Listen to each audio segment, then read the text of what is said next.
forth. Thank you. Okay, next slide. All right, so some of you have been part of our PVC family by way of design build. So what does design build mean? And what are the things that we're looking for that Patty and Patrice are going to talk about relative to your submission as part of step one?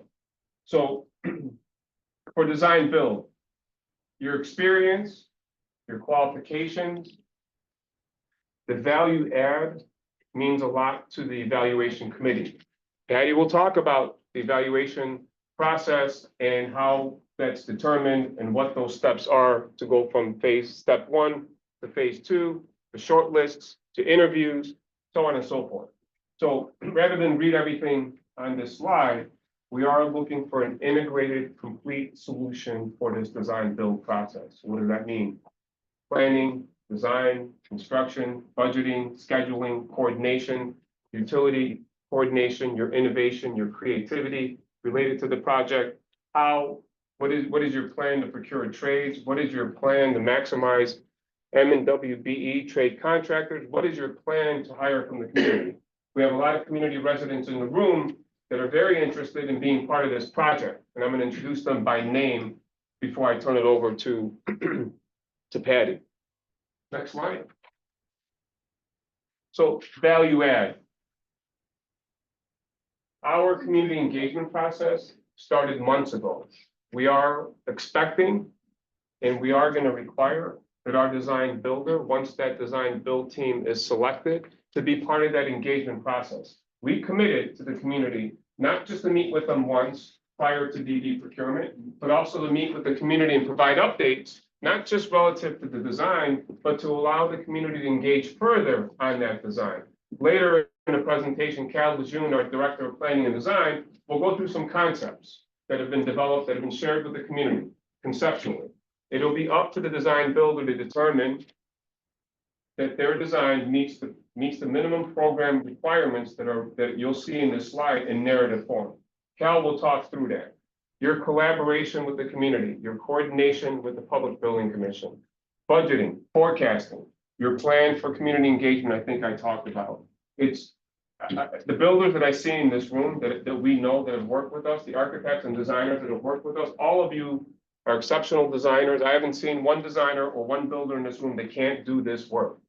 But it goes beyond just the physical work, right? It's those indirect issues. It's getting to meet the 12 residents that I've met earlier today, right before this meeting. I'm gonna call them out by name and they can raise their hands. How do they get involved? How do they get engaged? What is the DB's plan to sponsor some of those residents into the local union if they're not signatory to the union? We know it works because some of our contractors have done that already. They've sponsored residents into the union and provided them with an opportunity to work on a project in their backyard. So the number one thing that I'm going to say about this is we're looking for your team to be a reflection of this community. Anything less than that is going to be challenging for you. That's how important this project is. It's not about what is the published budget for the project that Patty or Cal, you'll talk about, I think, in your slide, but it's about the investment. It's about the value add in this community that matters to us. It matters to our community stakeholders. It matters to the 12 people that I met earlier. I think it was 12 of you that I met. And of course, Alderman Burnett. So with that, Lamont Williams, can you raise your hand? So Lamont Williams, and I think those builders in the room might want to get to know who you are. You're currently current signatory, local 1, correct? All right, Nicholas Lawrence, where are you? Nicholas Lawrence is from the community. So everyone that I'm introducing has experience in construction, whether it's carpentry, landscaping, masonry, labor, whatever it may be. Earl Reed, where are you? Okay, Brian Futrell. Thank you. Lee Daniel. Yeah. Thank you. Wayne Crew. I know I'm not Wayne Crew, I'm not crazy, right? Okay, he stepped out. All right, Aubrey James. Local 58? Yes. Current? Yes. Beautiful. Travis Banks. Thank you. Markel Shorty. Takira Wilson. Brian Miner. Jeriak Bond. Thank you. Levon Timms. Thank you. So how many of you were at the community meeting? The names that I'm sorry. I'm a contractor of it. Okay, now I'm gonna get to that too. Don't worry, I just wanted to introduce the residents. And I'll talk about that because at the community meeting, there were contractors that performed work that were interested in being a partner or part of a team, as a joint venture partner, or just as somebody involved in the project, right? So, and I'm glad you said that. I'm gonna get to that in a minute. So most of you were at the community meeting? Okay, great. And the residents that were at the community meeting, I think I saw 3 or 4 contractors in the room. Yeah, you were there. I remember you. So the question was, how do we get involved? And Patrice Doyle, our Director of Compliance, will talk about that. But beyond that, whether this is a PVC project or not, in my opinion, my expectation is that the contractors sitting in the room are going to get to know some of the residents that I just introduced before they leave. Separate and apart from the community hiring sessions that are going to be required, separate and apart from your engagement with that community, because from our perspective, the real value add when I'm reading these evaluations or when I'm reading these submissions is going to be, well, what is all construction doing, right? What is UJAMA doing? Because, and I'm not picking on you guys, I kind of am, right? But in that regard, is this as important to them? And I know it is to Jimmy, and I know it is to Louis. I know the 2 of you are always hiring from the community. I already know that. But those are the things that may set you apart. In addition to who's gonna design, what is it gonna look like? Are we gonna comply with schedule? Are we gonna meet the program requirements? Are we gonna meet the expectations of our Deputy Director of Construction related to logistics and safety and sequencing and coordination and utilities and so on and so forth? It's those little things that are gonna set you apart in your submission. So with that, I'll be quiet. I'm gonna turn it back over to Patty Montenegro, our Deputy Director of Procurement. And this is a lot of information. I get it. It is a lot of information. We do want to get through it. It's important that to the extent you can, pay close attention. And if you miss something, all of this information will be on our website. It's important after this meeting, we'll be here as long as you want to answer your questions. Please don't underestimate the fact that I introduced 12 residents at least that are interested in working, that are capable of working, that have experience, some of them with union cards, that need to be involved in this project. Back to your point, how many subcontractors are in the room that you can raise your hands? Okay, what's the name of your company? Local Architecture Metal and Glass Corp. The signatory to Local 27. Say that out loud again. Logar Architecture Metal and Glass Corp. The signatory to Glazers Union, Local 27. I did that on purpose. Thank you. Who are you with? TNT Consultants. TNT Consultants. And what do you do? We do everything. Everything. All right, we got that. Jerry? Jerry Lewis, JLL Construction, we self-perform excavation, signatory to 150 and Laborers Union, as well as a general contractor. Thank you, Jerry. And you've been on a lot of our projects as well, delivered them timely. Did I miss anyone? Yeah. Yes. Frank's Consulting on construction. Frank's Consultants and Construction. Yes. Masonry? GC. You self-perform work? What kind of work? What would it be? Doors, drywall, flooring. Carpentry, flooring. Frank's do masonry work? Yes. Okay. All right, who are you with? I'm with Brown and Bone. Okay, that's right. All right, I got you. Did I miss anybody? All right, Grant. Gizmos. Gizmos. Okay, I like it. Carpentry, are you signatory to a union? Okay, good to meet you. What's your name? Giselle, gotcha. And then I think, yeah, great, good to meet you. Okay. Patty, I'll turn it over to you. I'm sorry. I'm May Whiteside, owner of CKL Engineers. We're civil engineers. We perform construction management services. I am the engineer that owns the firm. And you recently got your master's degree from? Georgia Tech. As I learned at the expo at the UIC forum, so I'm proud to know you. Congratulations. Thank you. Thank you. Okay, Patty, let me turn it over to you. I know, right? So good afternoon, everyone again. My name is Patricia Montenegro. I go by Patty, Deputy Director at the Procurement Department at PVC. I am glad to see full house. I know that there are a number of you. Can I stay in the cozy corner? Thank you. There are a number of you here and all with different interests, right? But it's important to understand the reason why we're here, and the reason why we're here is to go over procurement details with regards to the solicitation that has been issued on the project. That notwithstanding, that does not mean that you get to learn, right? As you probably already started to learn by the information that Ray has conveyed about what it means for community involvement, what it means to the design builder being here, what it means to subcontractors being in the room, what it means to residents being in the room. It takes everyone in here to build projects out there. So it is very important. So all of the information, it is going to be a lot. Like Ray said, it's going to be available on our website. But also, you know, we're going to go over it in detail today. So the RFP has already been issued, obviously. We are here at the pre-submission conference. We will have the site visit immediately following. There is a questions deadline by Tuesday, April 8th. So for those design builders who are planning on submitting, we do need all of your questions in by the 8th, because then we, you know, want to make sure that we respond in time.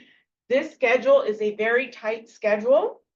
We anticipate following it to the T, so that questions will come in on the 8th. We plan on responding sometime between the 8th and the very late eve to the 10th, possibly. And then submissions, yes, will be due back on Wednesday, April 16th. And then we will have evaluation, review, and short list the week of April 17th through the 22nd. And so, Ray? Can you guys hear us out there, Nosa? Yes, sir. Okay. You're beautiful, thank you. Speak up a little bit. Yeah, Ray did indicate at the beginning that this is a two-phased project, so we want to make sure that we emphasize who is going to be participating in the phase 1 and who's going to be participating in phase 2. So in phase 1, from issuance of the solicitation through your submission and the evaluation team's review, we'll talk a little bit about how that evaluation process works, but then we will shortlist the between 2 to 6 firms, 2 to 3. Oh, Lord, okay, 2 to 6 firms, and we will shortlist those firms. The shortlisted firms are the ones then that go into the phase 2 process. So we will issue the RFP to the shortlisted firms. The submission due date is anticipated to be Tuesday, May 27th. The evaluation team will review May 27th through May 30th. And then the interviews for the shortlisted firms are June 4th through the 6th. For those who are familiar with the process, yes, we will ask you to interview perhaps on June 2nd and request that you be in on June 4th. So there is that short of a time frame between. So we want to make sure that you're reviewing and preparing your submission, but also absorbing, getting your team together for a potential possible invitation for interview, okay? And then, oh, I'm sorry, one more thing. Then we recommend to our board in June. All right, current opportunities page has the RFP document and the exhibits. And then, you know, some of the files are large, right? And so just give it time to download. And then we also will be posting the conference materials, which is the PowerPoint, the sign-in sheet, and if the recording works well, we'll have that recording up on the website as well. The site visit materials will also be posted. The assist agencies also have this information too, and they're a really good resource to assist those who probably aren't familiar with bidding documents and RFP documents, they are your go-to for those types of resources. Again, the question's deadline is April 8th, and it should be submitted to my attention at patricia.montenegro@cityofchicago.org. And up until this point, we have not issued an addenda. And unless there are any questions, we don't anticipate doing so. The RFP submission requirements, we will ask that you submit one complete copy of the RFP document, original signatures in blue ink or digital signature is acceptable. We ask that you submit it tabbed and in the order prescribed in the submission requirements and checklisted noted within the RFP. Your RFP submission should be a PDF document, single searchable PDF version of your copy or your document. Now, what does that mean? That means that the solicitation that you download, you use Adobe, you fill it out, and then any scanned documents, such as like your copies of your what do they call it, the licenses or whatnot, anything that is scanned, then you include within the PDF document. But we want to make sure that the PDF document is searchable so that when the evaluation team is looking for something and wants to do a keyword search, they're able to look for it quickly and navigate through. Please follow the submission requirements in terms of how we ask that you file or name the file, and it should be emailed to both my email at patricia.montenegro@cityofchicago.org and then pbc-procurement@cityofchicago.org. So please be mindful for those who are used to our other email, which was bids@pbcchicago.com, that no longer should be submitted to that email. We now have a different email address to submit it to. If the file exceeds 25 MB, we would ask that you provide your submission within a secure Dropbox platform or similar. Copies of the exhibits are not required as part of the submission. Financial statements, we want 3 years of your audited financial statements. They should be marked confidential, emailed as a separate secure file within that one email. So I'm getting one email, 2 separate files with both documents. Your entire submission, excluding your financial documents, and then your just financial document separately. So the RFQ is broken down as follows. You have your introduction and just a little bit about the PBC, key information regarding the pre-qualification, like where you should find addendas, et cetera. All of you should know that already. Project description, and then the phase 1 qualifications, evaluation criteria. Then there are submission requirements and the submission checklist, along with the attachments and the forms and the exhibits. The RFQ also includes anticipated contractual obligations that you'll need to comply with once you get going on the design build project. And they include MBE, WBE, and if there are any DBE goals, EEE goals, community and city residency goals, joint venture partnerships, your bonds, bid bond, payment and performance bond, insurance, project labor agreements, if any, safety, quality control, and project scheduling. All right, so we are going to go over some of the forms that are included in the RFQ document. We have displayed, right, those that are kind of like, key, right, to the evaluation team, right? So you have your MBE, WBE, EEO, CRO, and CH participation form. And Ms. Doyle will go into detail about what she wants noted in that blank area there. But so this is page 1 of 2 of Form A. And then Form A, we're going to require 3 projects. So we have a sample of just the project 1, page 2. So you're going to provide all of the details with regards to your previous participation on those projects.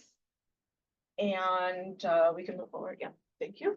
Then we have the safety questionnaire. We want to make sure that we understand, you know, that you have your safety conscious and that you have all of the data that is being required on these forms. Then we have a Form G, which is your legal actions. We want to make sure that if you're in any legal situations, we need to know about them.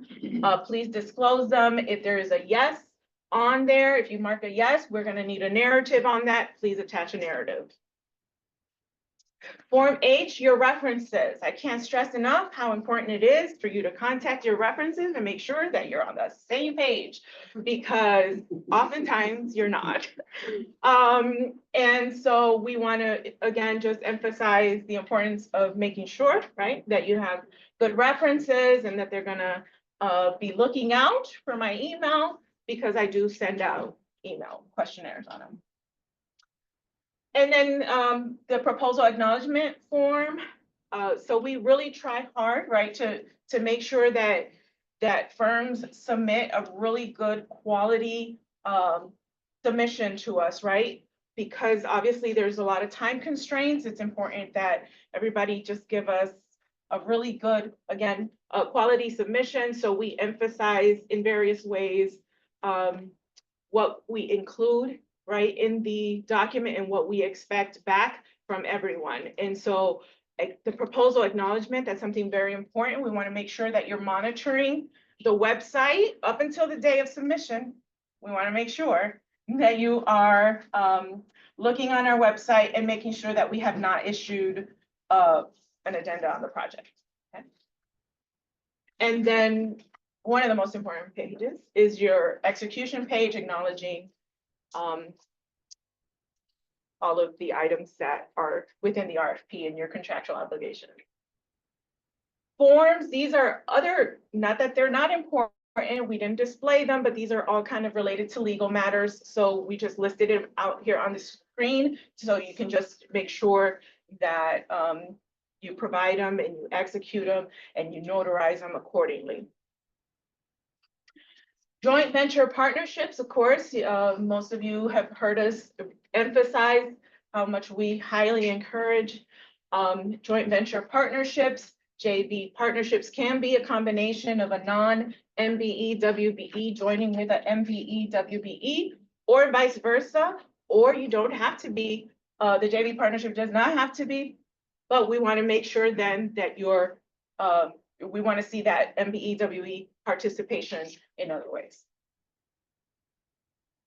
The checklist, again, is just an additional resource that you just check off to make sure that everything that we have requested is submitted.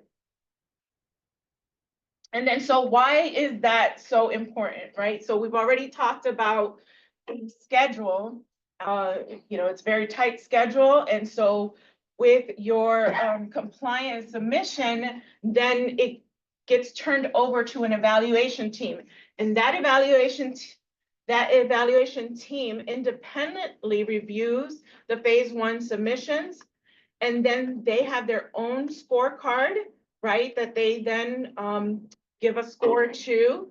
And then we collectively come together to discuss the findings and agree on an overall consensus score that will help determine who the shortlisted firms are.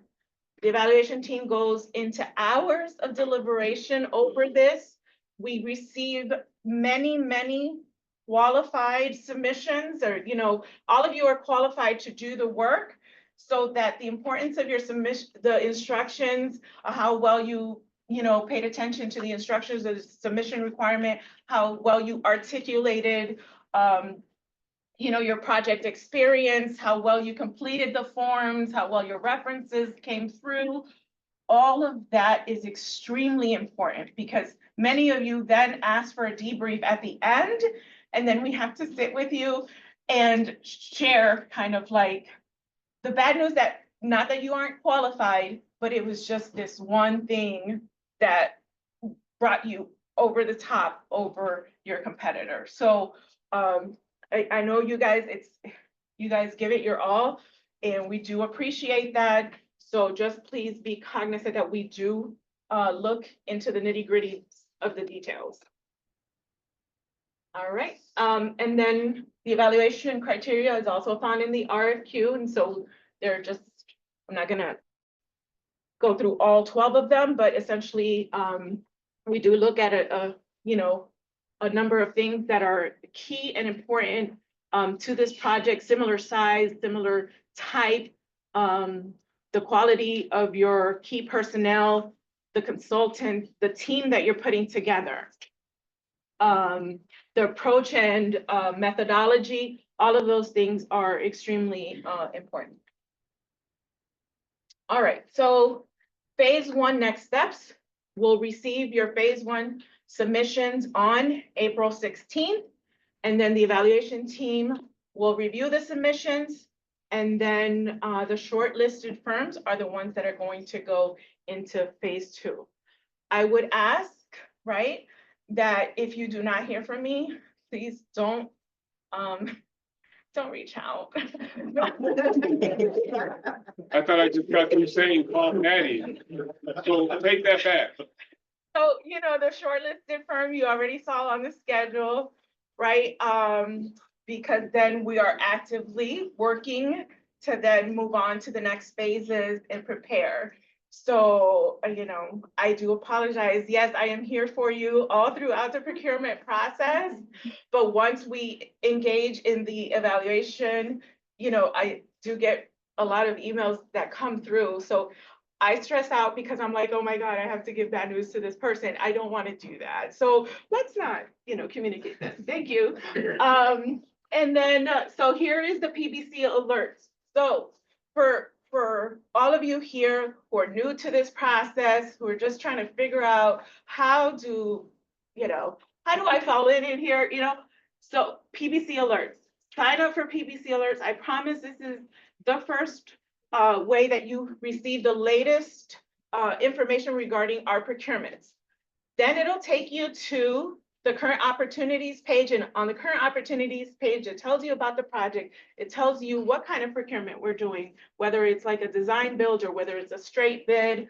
All of that information is on that document. It also will tell you who the contract officer is for the project, so that you can then begin communicating with them if you don't understand something that is on that Pause page. for a minute. Yes. Let's pause here. Can everyone take their phones out, please? Grab a picture of this. Become a subscriber to our alerts. It's the most important thing that you're going to get out of this meeting today. Yes. Sorry. Go ahead. And we also want to emphasize that if you have already subscribed to PBC alerts, please resubscribe, only because we now have a text feature. We're getting fancy around here. So we want to make sure that you also receive our text. And then can you go back to that page real quick? Evaluation Can you criteria. go to the evaluation criteria? Okay. So your experience, your team, and approach is more than half of the score. Your team, your experience, and your approach, just looking at those top 7, that's more than half of the points. Just keep that in mind. Sorry, but Okay. I don't know where. Okay. I think we have one more. Yep, the site visit. So again, I want to emphasize for those who did not hear earlier that if you are going to walk the site, we're going to ask that you stay here. We're going to do a quick roll call, make sure we have your name, and that we know, who's in our group. And then we're going to collectively together cross the street. buddy system. We're gonna be on the buddy system. I didn't bring enough ropes She for left it. everybody, so. All right, and I'll turn it over to Patrice Doyle. Hello, everyone. Hello. Patrice Daw, Director of Compliance for PBC. For this design build projects, the goals are 30% minority business enterprise and 6% women business enterprise. You have to be certified. They have to be certified with the City of Chicago or Cook County, and they have to be certified in the scope of work that they're performing. So if they are a design company, but you want to use them for plumbing, but they're not certified in plumbing, you cannot receive credit. So they must be certified in the scope of work that they are performing. And the other thing about that is they must also look at their certifications. Some of the WBEs or MBEs may be in the graduation process. So you want to make sure you're going to get the correct credit amount if you are selected as the design build for this project. Again, they must be certified with City of Chicago or Cook County. I'm taking questions down at the end. No, at the end, but no Oh, other at the end. certifications. No other certification. Can you hold your question to the end? Yes. All right, thank you. Next slide. So the goals are set for this project. The goals are for the total hours worked on this project. 50% have to be minority journey workers. 40% have to be minority apprentice, and 60% have to be minority laborers. For the total hours worked on this project, 2% have to be female journey workers, 1% female apprentice, and 2% female labor. It's not the people count, but it's the hours of percentages worked on the job. So the goals are set on this project. Requirements. So in the proposed, in the RFP, make sure you look at page 5 and page 6 of page 46. Page 5 and page 6 goes into details about what those requirements are, and also the liquidated damages if those requirements are not met on this project. So again, just be mindful of what the EEO requirements are. 50% of the total hours worked has to be City of Chicago residents, and 7.5% have to come from this community. We also will have 2 community intake sessions, hopefully right before construction starts, and be mindful of those intake sessions. I'll elaborate on that a little bit more close to the end of my presentation, but there will be 2 intake sessions where the people will have the opportunity to come out and meet with the selected design builder and interview for positions to perform work on this project. This is the community area map. This is where that 7.5% has to come from. It's not by zip code, it's by community area. So of the total hours worked on this project, 7.5% of those hours must be from this community. For our software system to make sure that you are meeting the MBE, WBE requirement and your EEO requirements and city residency and community hiring requirements. We use LCP Tracker for our certified payrolls and B2G Now for our MBE, WBE payment system. Prevailing wage. Is this included in the RFP, right? Okay, so this is a prevailing wage job, and the document is included in the RFP. So they must, and I know some people, and this may be a conversation once the design builder is selected, prevailing wage supersedes union rates. Sometimes there's a difference in the union rates, but prevailing wage supersedes the union rates, and this is a prevailing wage job. So I do, before we go to Cal, I wanna, can you go to Form A? Which is slide 19, back some.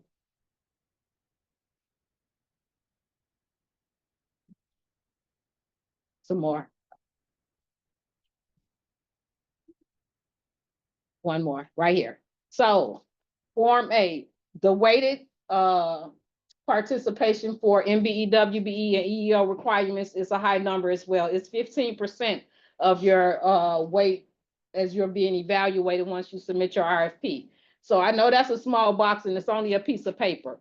I suggest that if you want to identify what you're actually doing with MBE, WBE, how you have met or how you tried to meet your EEO requirements, city residency and community hiring, that information should go on a separate sheet of paper. I suggest that if you have a compliance person that compliance can work with as well, that's a good thing that you should mention in your RFP. Also identify how you, as Ray said, may hire people from the community into the union program, or if you've done it in the past, if you want to, you could just submit this information in this little box, but if someone else, when you get that, you want to sit with Patty and wonder why you didn't get it, one of the reasons may be is you only filled out this little space in this paragraph and didn't say much. Also, if you are using a PBC project that you worked on, and Patty mentioned the reference, make sure you talk to your reference, make sure you don't elaborate your numbers, because I know what your participation is on that project that you worked on. So just be mindful when you send your information that it will be as accurate as possible, and submit as much information, not as much, because I think there's a page limit, but try to identify those key points on EEO requirements and city residency, community hiring, and MWB participation. Cal? Oh, do you want me to take a question now? Or- No, the questions at the end. Okay. Have Cal get started. Thank you, Patrice. Mhm.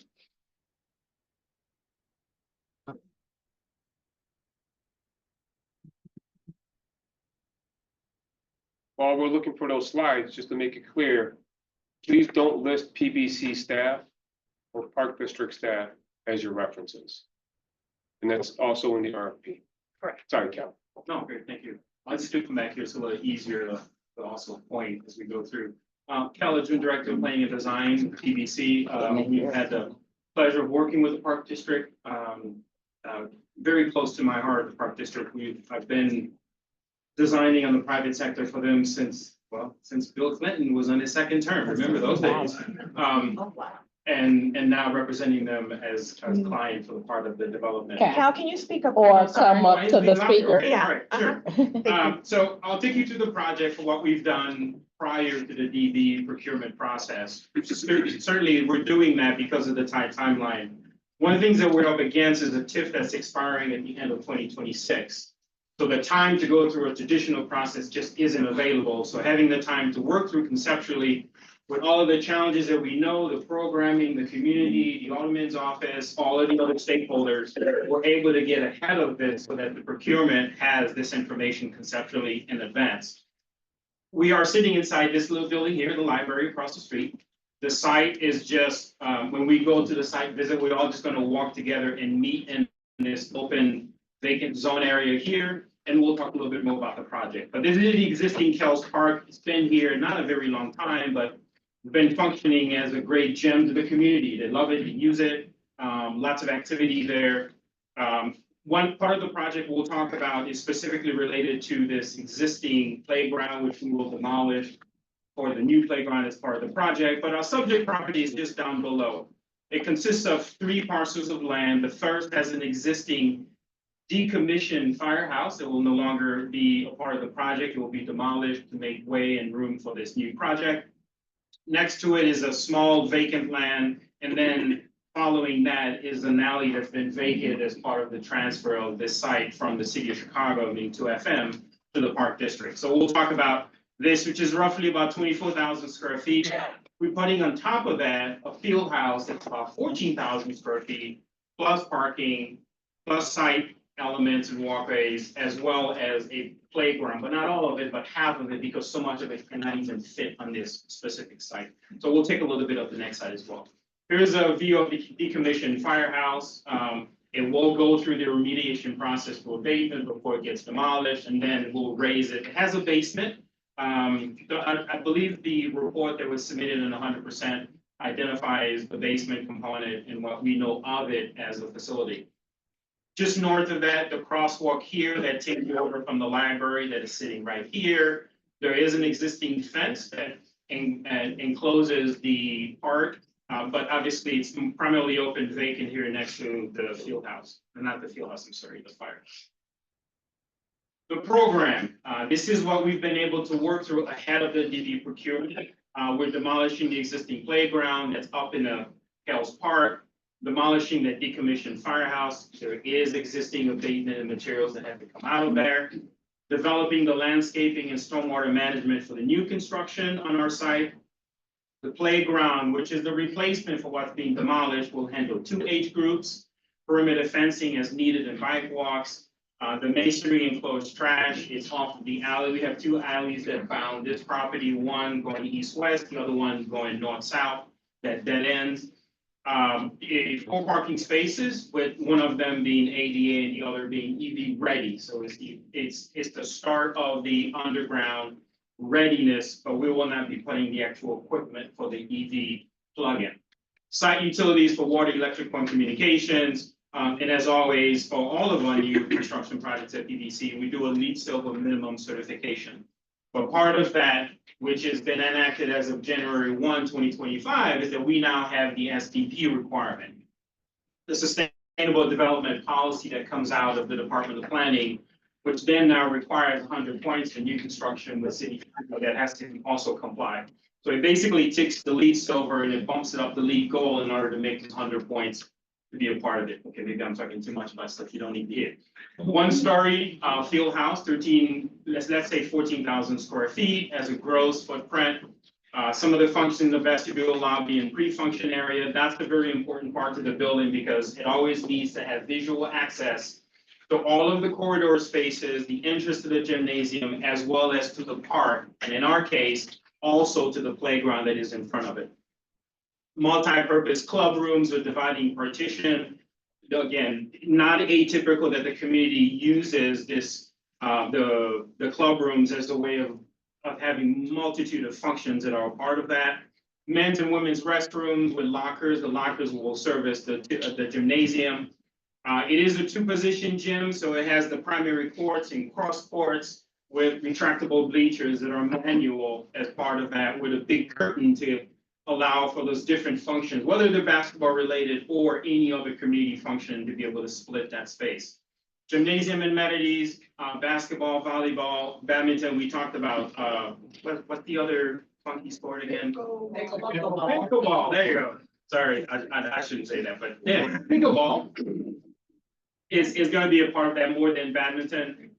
We'll have back house, mechanical, plumbing, electrical, as you would need typically for a building. And then, very important, the direct visual connection to the playground in the park.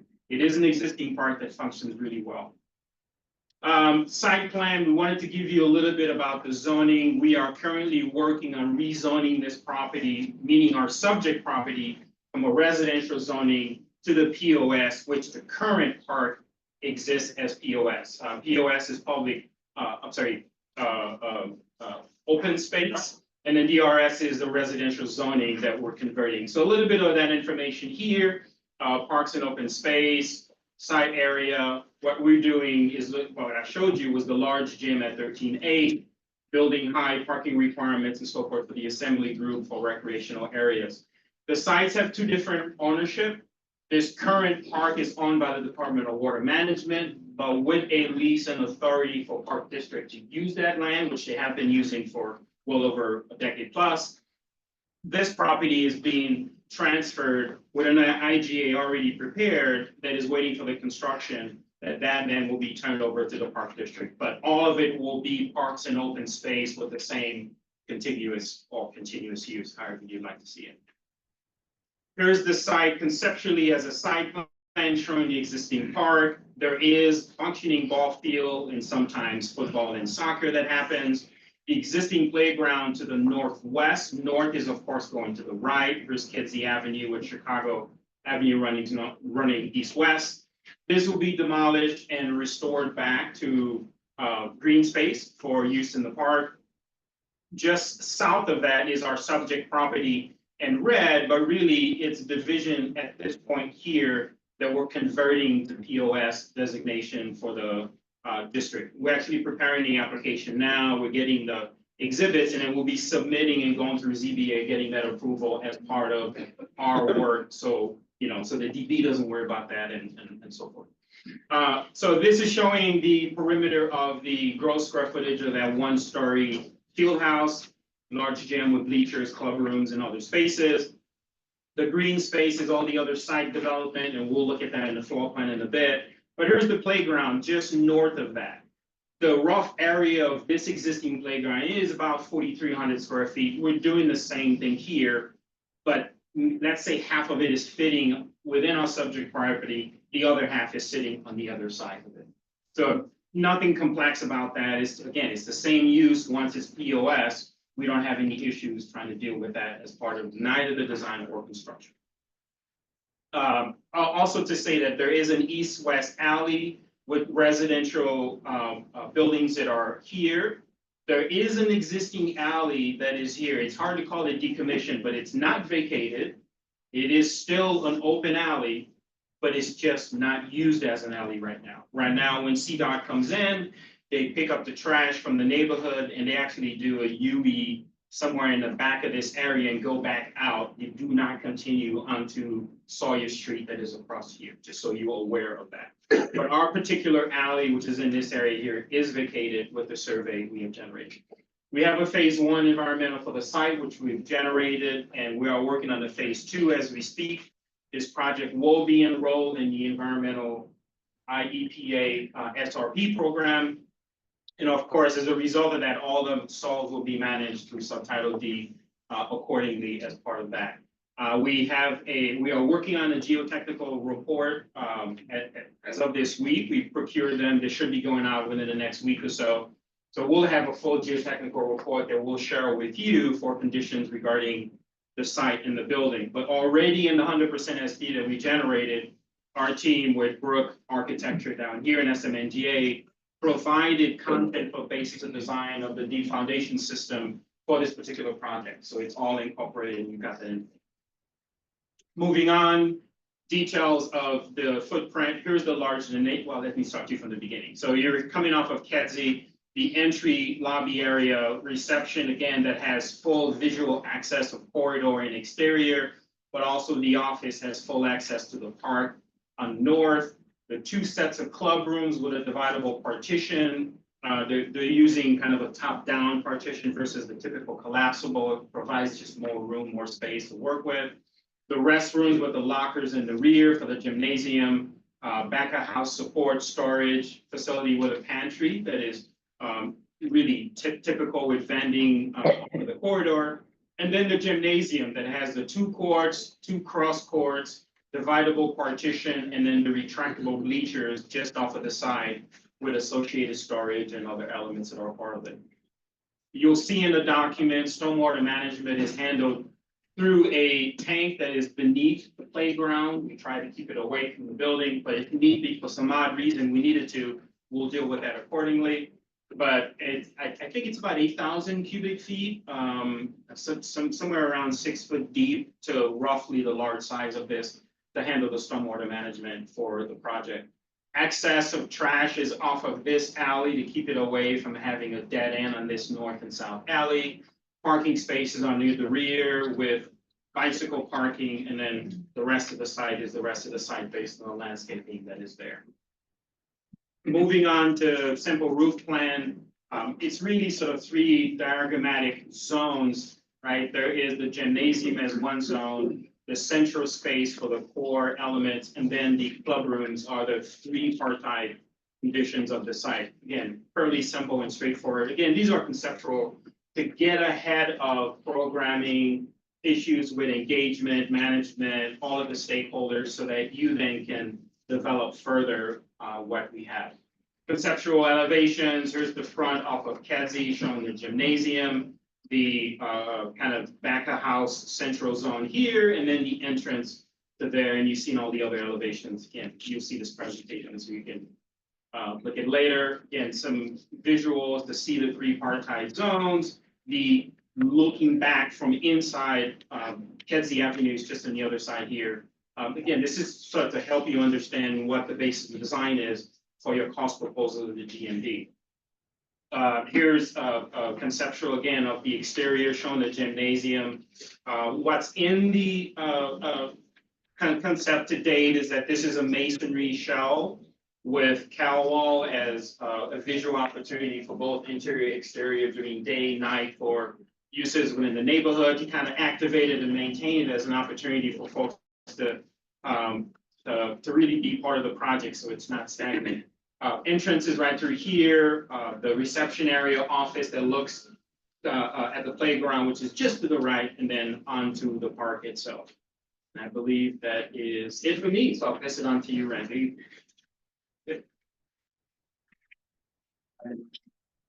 All right, thank you, Cal. We'll just go briefly through our construction slides. We only got 2 more minutes, so maybe get up and move around, not fall asleep.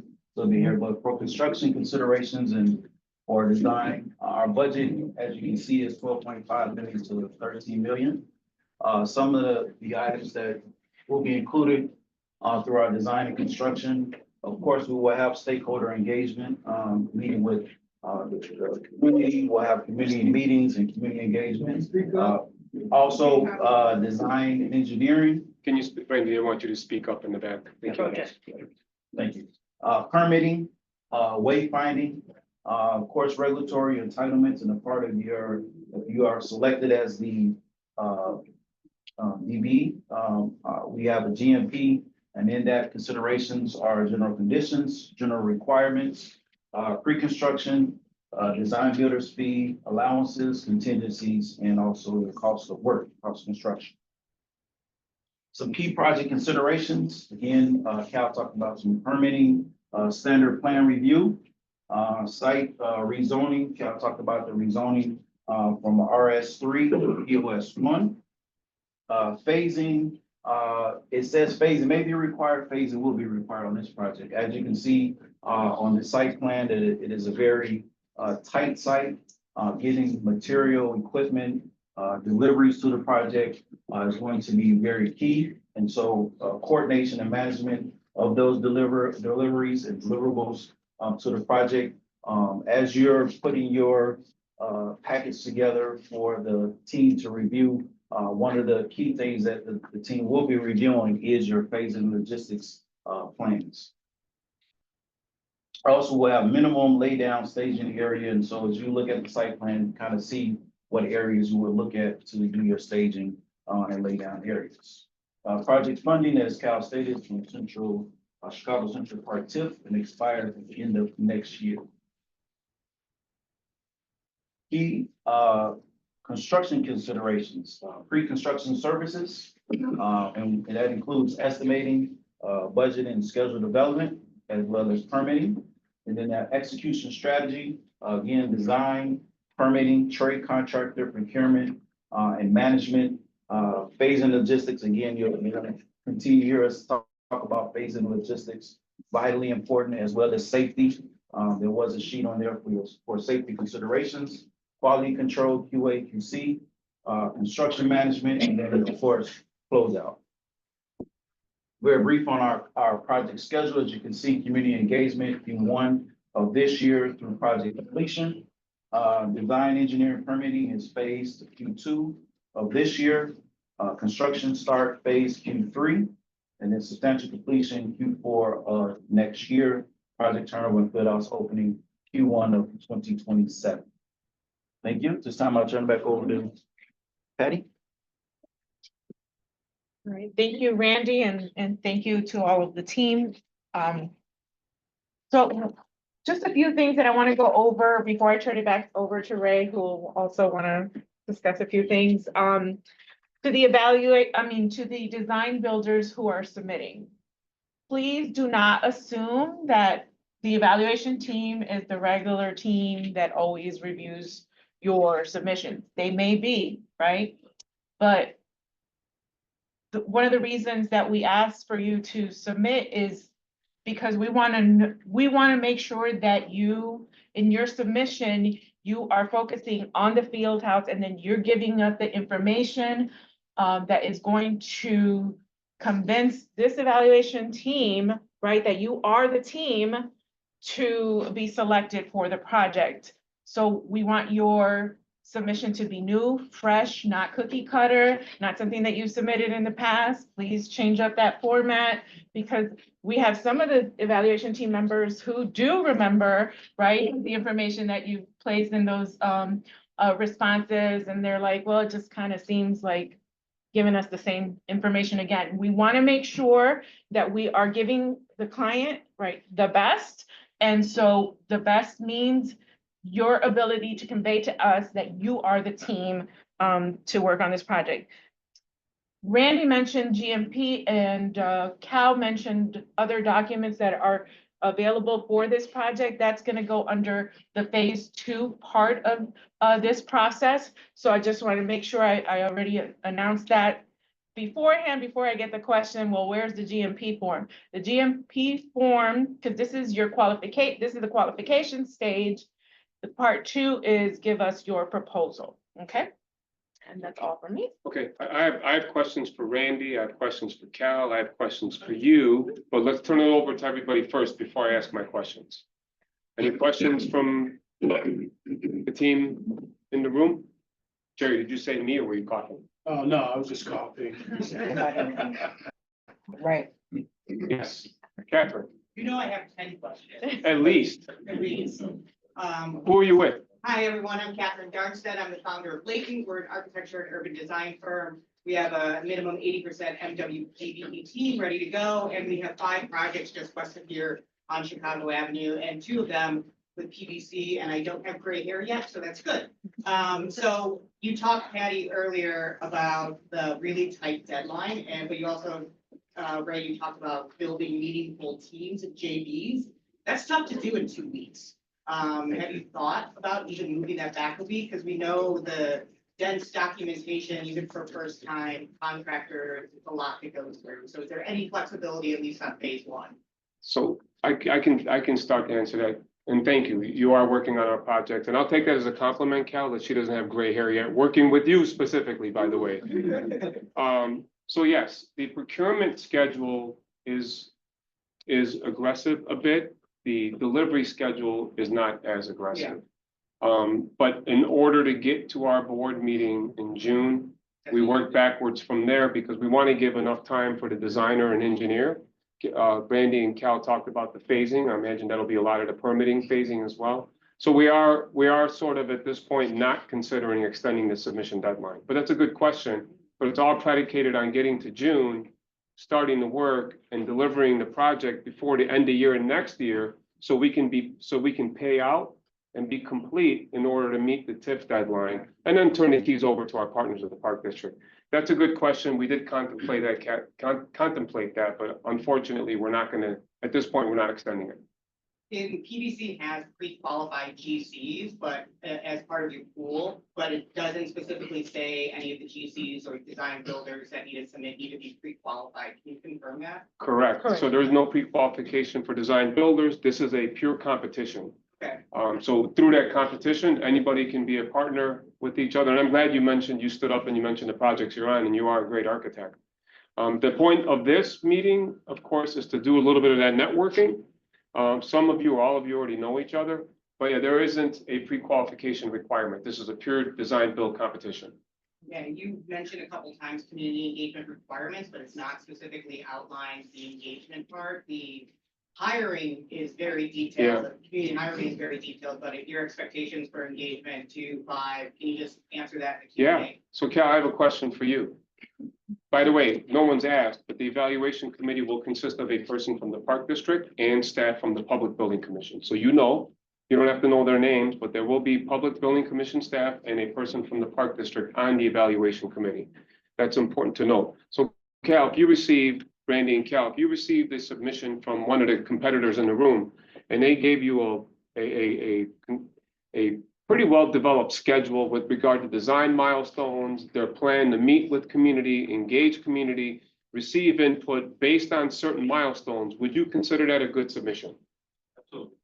So I hope that answers your question, Catherine. I don't know that we're going to stipulate the number of community meetings, but as all of you know, working with Cal, and if you don't know, if you're submitting as a competitor and your designer is leading your team, which would be not a bad idea, and that designer stipulates those design milestones to meet the schedule that was outlined here, in addition to how the project's going to be permitted, how do we get input from the community and get sign off? Because Cal mentioned on every single slide, what you saw up here are the concept. The program requirements are minimum, correct? The minimum program requirements is what Cal showed on the screen. And what you saw beyond that is conceptually what Cal and Ramona and everybody's been working on. So Catherine, I guess to answer your question, based on how, if you're the designer working with one of the builders, it will be what is Catherine's plan for design milestones and permitting, and then how do you then layer in those community meetings and give ample time, for example. I think we'd appreciate seeing that in a schedule. So whether it's 1 meeting or 30 meetings, that's gonna be up to the design build team to tell us, because we don't want to influence how you're gonna plan to schedule that work. But know that those community engagement meetings are a requirement at those design milestones. We don't want to put forth a design, Cal, correct?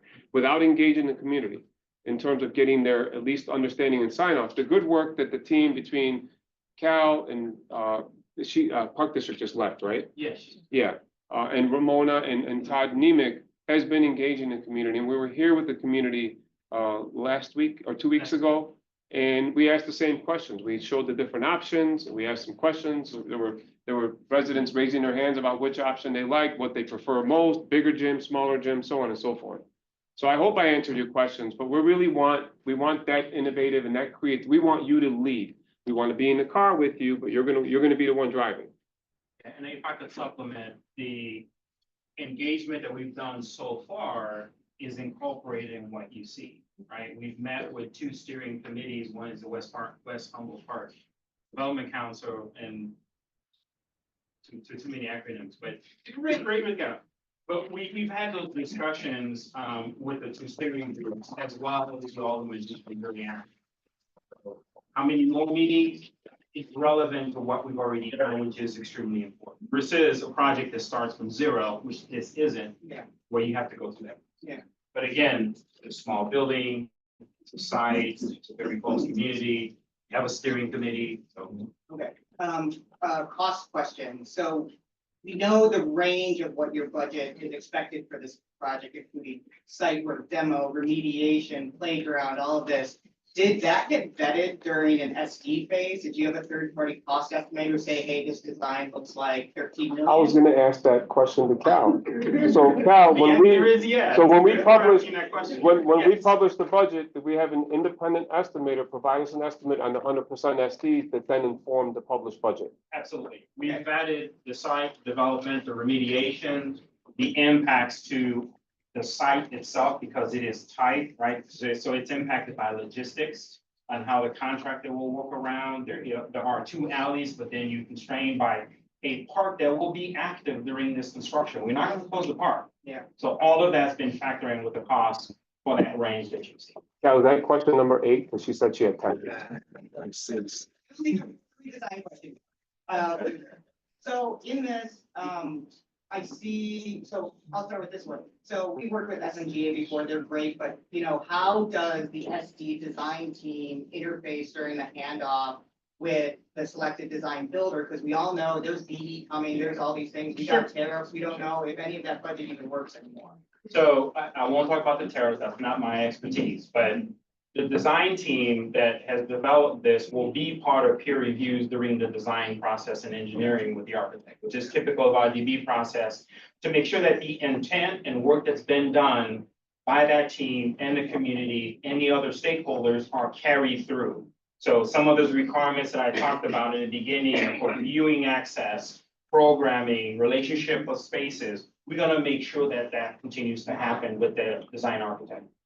And I'm glad you mentioned tariffs. So we've been tracking this since last November. And we've been tracking it almost on a monthly basis with our 4 professional estimators. We're trending right around 4% based on industry trends, supply chain impacts, and other construction cost matters. Now, depending on the commodity, prices will be different. But for the purposes of being able to publish that budget, we do have a pretty high level of confidence in that. So Randy, would it be important to you if the competitors competing for the work provided you with a plan as to how they're going to stay ahead of supply chain issues, construction cost impacts, and other impacts? Would that be a good score that you would give that design build team? To advance, procure, to then assign that material or equipment to a subcontractor that may install it and maybe store it in their bonded warehouse to stay ahead of those supply chain impacts? Would that be something you'd consider highly? Okay. Thank you, Ray, for your teaching. The last one is related to electrical. So you talked about, so on the site plan, there's a transformer pad, but does this building require an emergency generator because it's a permitted building? I don't remember us looking at the generator, but we're looking at, the ComEd transformer from overhead. There's no need to do underground because the services are there. It's both on the north-south alley and the east-west alley. It's a question of whether ComEd prefers one versus the other, right? Which one they want to upgrade or not upgrade. So Catherine, on that point, we'll track that down. If we need to, we'll ask that question in an RFI and answer it in an addendum. To be Yeah. fair to everybody in the room. Yeah, and we're just starting to coordinate with ComEd, so we haven't gotten the full requirements for their generator before. And then you said the parking, one of them is EV ready, but does this building need to be all electric ready too under current energy No. code? Let's see an architect shaking your head, but yes, okay. And then this is the last one, I swear, guys, I'm honest about this. Does zoning see Cal wall as a wall or a window? I honestly want to know if they're gonna see that as a blank wall and not a window. Only We'll ask the because- question when we get in front of them. So that'll be RFI number 2. Yeah, we'll have to ask that question. Yeah, Thank you, Catherine. Because sometimes it varies by project. So we have 2 RFIs, one related to the transformer generator issue, correct? And the second related to that zoning question. Thank you. The 10 questions that Catherine put out there was very great, but I actually gave her 11. She didn't state the last. Okay, The last one was all the articulation of everything that's happening within this room. And we talked about this, but how will a small guy, small young lady get the opportunity to truly JV one of these prime contractors that will get this project? Because the community wants to see that in this area. so it starts with being in this room, and I'm hoping that person you're referring to is here, so that we can compel all of our builders here to meet that person or you, to be a partner, to be involved on the project, because as I stated, in the evaluation criteria, over half of the score has to do with who's on the team, what is the experience, so on and so forth. So for those in here that are gonna be competing, might they be scored highly if the majority of their team is a reflection of the community, including smaller firms or contractors, ones that you're mentioning? Just So- want to repeat that. Say it again? Just wanted to repeat that. And the last thing, I kept seeing remediation in Yep. the building. So what's in it? The abatement, so there are pre-existing environmental conditions. The firehouse about 100 years old. Yep. So there will be pre-existing environmental conditions. The ACM, go ahead. Yeah, so there are 2 aspects of it. One is the building, and that's the decommissioned firehouse. There are abatement components inside the building. There was a report done in 2019 by 2FM, the City of Chicago, of that field house when they were considering renovating it for the field house inside of it. Since then, the plan is to decommission it, demolish it, but we know what the conditions are inside the building that we must abate before we demolish. And secondly, separately for the site, we have a phase 1 and phase 2 that was done prior, and there is remediation to be done on the site based on the hazardous material that's underneath the ground. So we will remediate that and then enroll it in the SRP program as required, not just by the IGA, but for a park district facility. Because you've got kids around that are messing with dirt. So we have to apply and make sure the barrier is there, the SRP program is followed and remediated. I have a follow-up question. I'm gonna ask you, Cal. So might it look favorably for the competitor to identify their experience relative to abating a building, demolishing a building, permitting that demolition separate and apart from the work on site, and demonstrating their experience on sites that have been enrolled in the SRP to stay ahead of installation of the environmental barrier that has to happen at least 6 months before project turnover? Would that be looked upon favorably?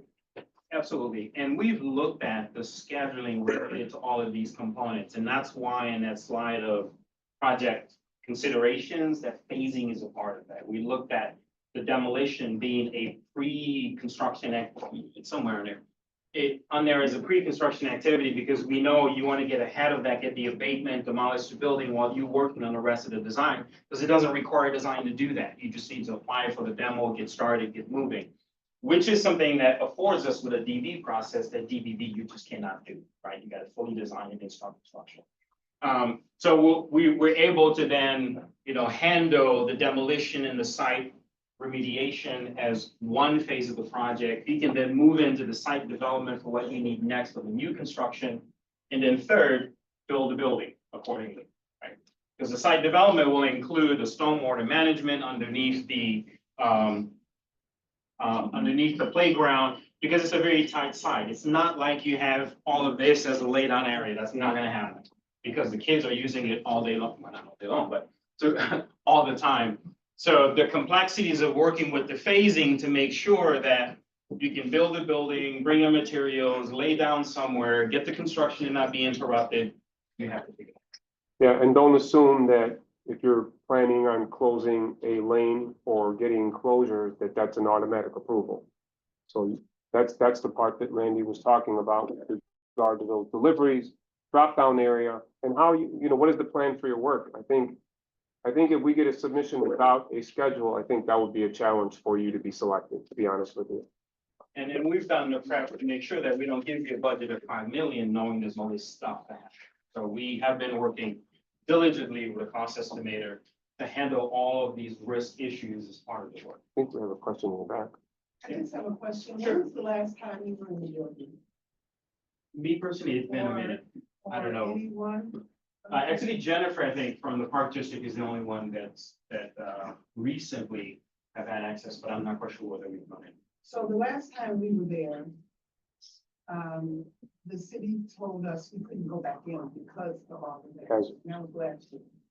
We had to have a suit. So I'm not sure if you're going inside. Oh, we're not We're going. not, we're not. We're not going there today. Yeah, well, we're not gonna put anyone in a hazardous No, it's a environment. decommissioned building, Yes. so we didn't know. We're not going there. We're gonna look at it from the outside. But we will share, if we have not done already, the report that we have of the abatement plan for the building. That should be part of the package in the first one. If not, it'll be in the second package.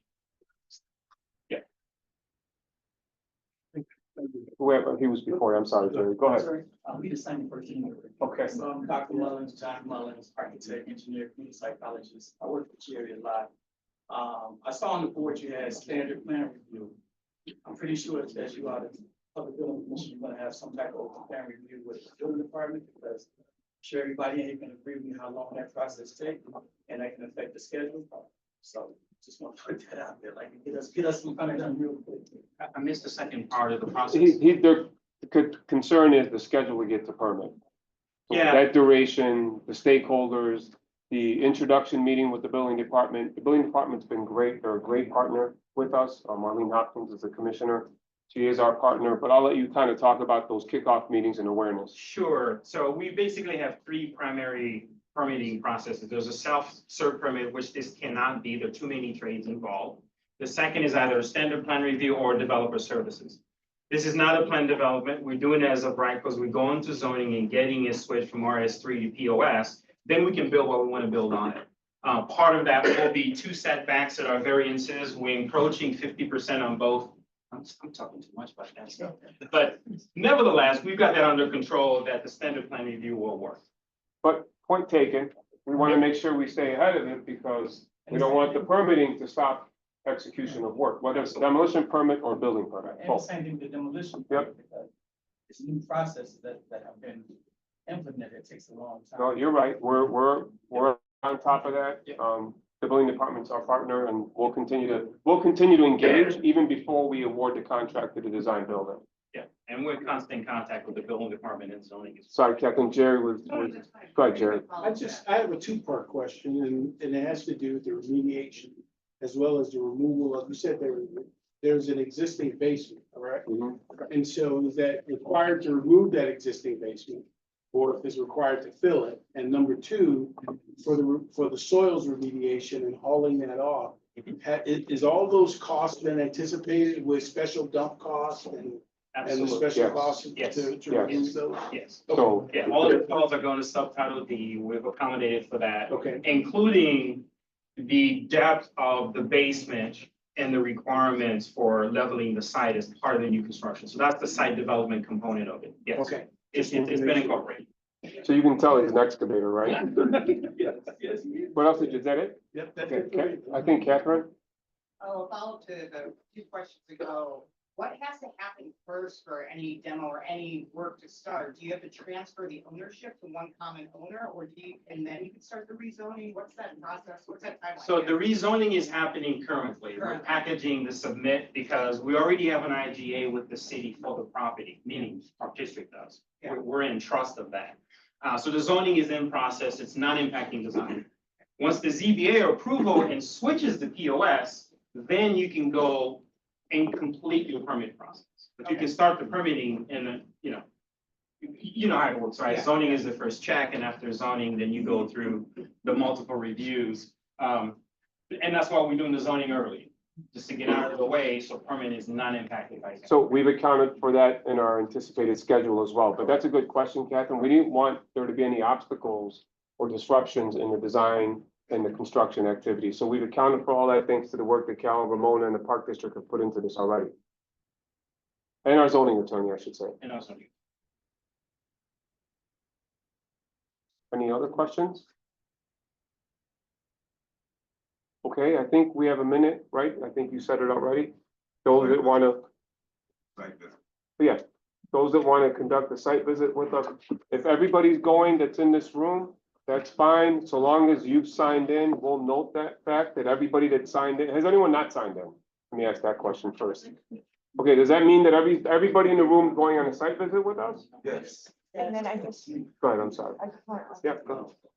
Okay, so just a few reminders that, first of all, I do really want to applaud the efforts of the community, here, because, that's kind of different. We've, Well, I mean, it's encouraging to have a community engaged with us that cares about their field house. yeah, Yes. absolutely. And so we want to applaud those efforts, with the community, because, sir, that is exactly how you get opportunities, right? You become aware of what's going on, and then you see how you can engage, with the process. So then the other thing I want to make sure that, you're aware of is that the sign-in sheets, again, are going to be posted on, the PBC website under current opportunities page. So you navigate to pbcchicago.com, doing business, current opportunities, and you find all what's available there is current, right? And then, again, we're gonna walk over together. Let's just make sure we stay together, and there will be opportunity to network after the fact. Right, so we're gonna cross over here, which is a crosswalk where the library is, where we are now. We'll kind of matriculate within this zone as long as it's safe enough to be on the vacant land, because I don't know what's on it. And, right? and we'll have PVC in the front, in the middle, and in the back, because we want to be able to document your questions, so we can record those questions. So if it's, like Catherine mentioned, a couple of things that we're gonna already follow up on, I want to make sure we capture those questions so that we can respond to them in an upcoming addendum. So please make sure that we stay within our group. Yeah, Yep. thank you. He was reading my mind, because I was like, it is a large group, so we want to make sure, thank you, thank you. We want to make sure that everybody, hears the same questions, and we're jotting it down, and we're responding accordingly. Thank you. Thank you. So who's gonna, Cal, you gonna be in the front? Yeah. Okay.